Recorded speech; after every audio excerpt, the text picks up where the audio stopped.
Hello, Buglers, and welcome to issue 4193 of the Bugle audio newspaper for a visibly wobbling world with me, Andy Zaltzman, here in London. It is the 10th of May, 2021, for the first time in human history. And I'm joined, firstly, from just up the road, a couple of miles up the road in Brixton, London. It's Nish Kumar. Hello, Nish. Hello, Andy. Hello, Buglers. How are you, Andrew? I'm okay, and when I say okay, I'm literally counting down the days before the international cricket season begins, which is on from both personal and professional level. So I'm like a child before Christmas. Only this Christmas lasts for the entire summer. So, oh my God, Andy. The latest situation where I am is that I got a new dog, oh, and great, excellent. I'm trying to keep my world view small so it can be happy. I got another dog, I guess. That was it. By the end of this pandemic, I will be a boarding house for dogs and I will have to leave myself. Surely that will be a nice outcome of what is happening right now.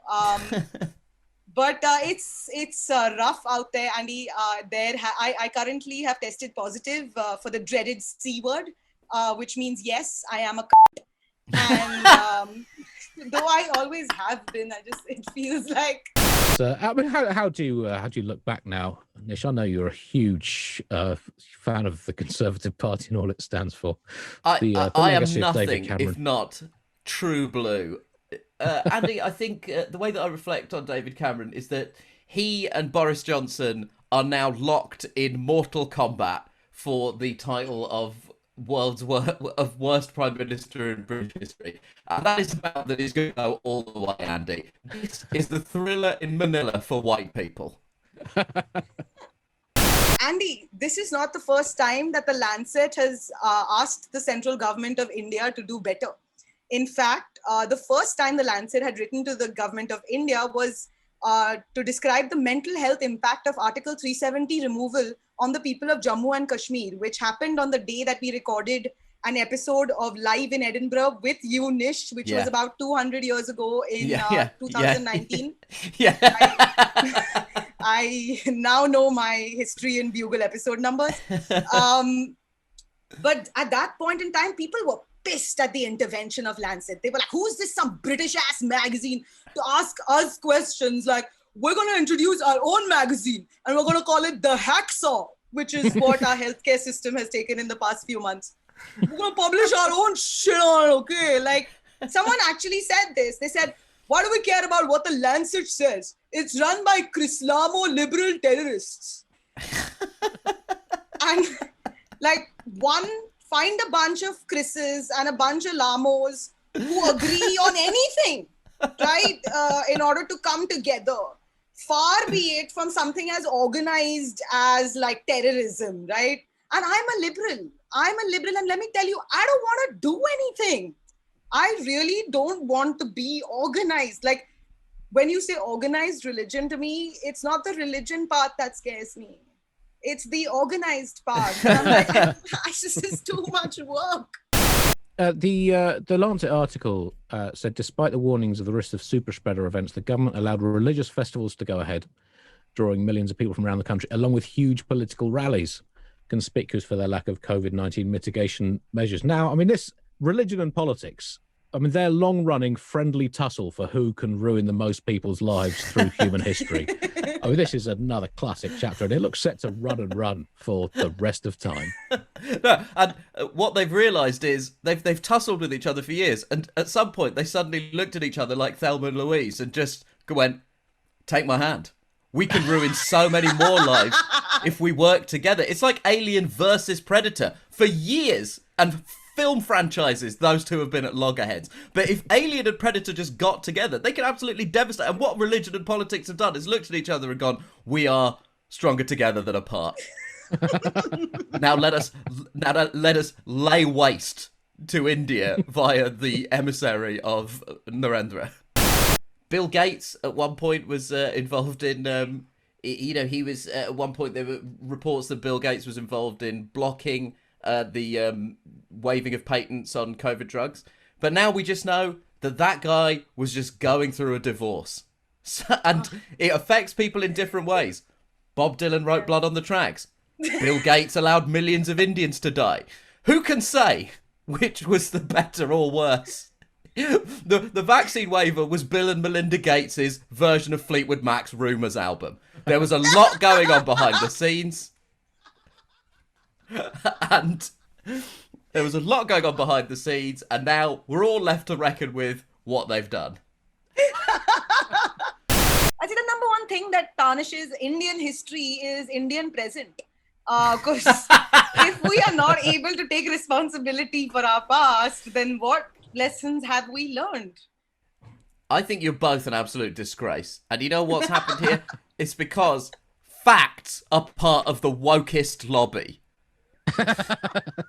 Facts and history are just another arm of the woke Stasi that is trying to destroy our lives that are entirely built on the good, honest British and Indian values of myth and delusion.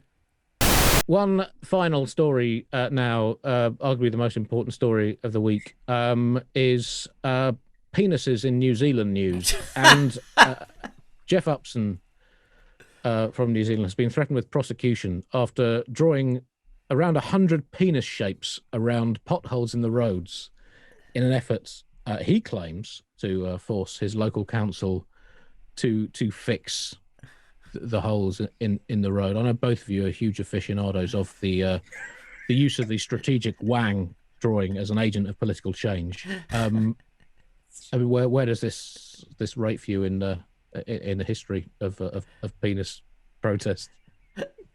I mean, this phallic fussmaker, this penile perturber, this dickish disquieter, this weinerific wingdinger, this tool turmoil, this boner bustler has indeed struck upon the number one way of protest, because it is like a dick pic to the authorities, right?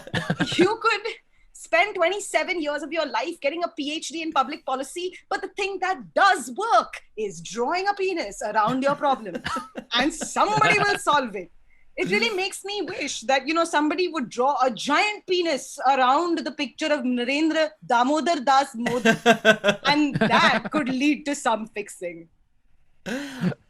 I'll tell you what, it doesn't speak well of the penis in general.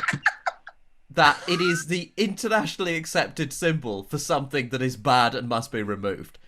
He was quoted as saying that he couldn't get the attention of his local council. Quotes, "So what I've done is I've gone and drawn a great artist's impression of a penis." Now, I want to pick him up on something here. An artist's impression of a penis. He has just used spray paint and done a very basic cock and balls on the. That is not an artist's impression. You know who I blame for this? I blame Picasso and Marcel Duchamp. They started all this modern art shit. If he'd been doing this 150 years ago, it would have been a beautifully painted, perfectly anatomically accurate representation of a Todger and Nudgels. Not this half-assed, it's art, because I say it's art, primary school level cock and ball drawings. It makes you think, though. Michelangelo must have been really angry. He must have really wanted his local council to fix the holes in the church roof back in early 16th century Rome.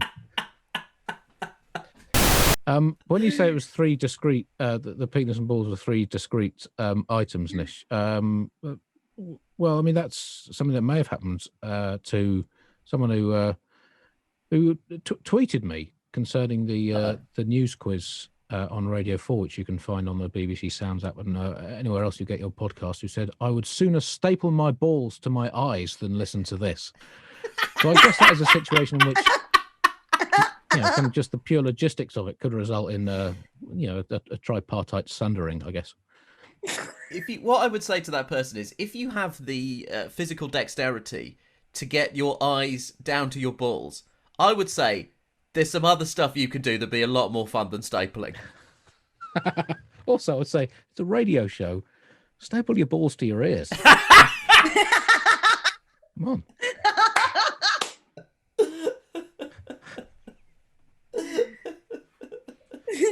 Anyway, if you enjoyed either the Bugle or the news quiz enough that you don't want to staple whatever genitals you have to any facial organ, then do listen in. We're halfway through the series. It's been a lot of fun so far.